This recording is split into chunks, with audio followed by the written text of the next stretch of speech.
Adult social care যেটা 6135 6136 যেটা এই কেয়ারার এবং সিনিয়র কেয়ারার, এটা কিন্তু ওভারসিজ থেকে আসা কিন্তু বন্ধ হয়ে গেছে ফ্রম 22 জুলাই 2025 থেকে।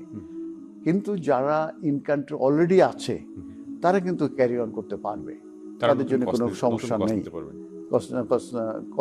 তারা যদি চেঞ্জ অফ এমপ্লয়মেন্টে যেতে চায় তারা যেতে পারবে, তারা রিনিউয়াল করতে পারবে এবং তারা সাপ্লিমেন্টারি জবের যে সুবিধা সেটাও তারা করতে পারবে। তবে আউট কান্ট্রি থেকে হায়ার করা এটা বন্ধ হয়ে গেছে।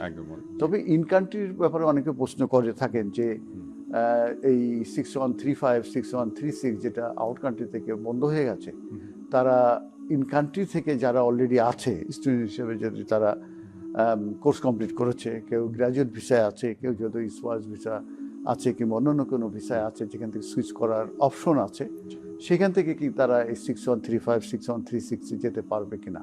আনসার হচ্ছে ইয়েস। তারা ইভেন আফটার 22 জুলাই 2025-এও তারা এই 6135 6136 যেটা ওভারসিজ থেকে আসা বন্ধ হয়ে গেছে সেটাতেও কিন্তু ইন কান্ট্রি থেকে সুইচ করতে পারবে।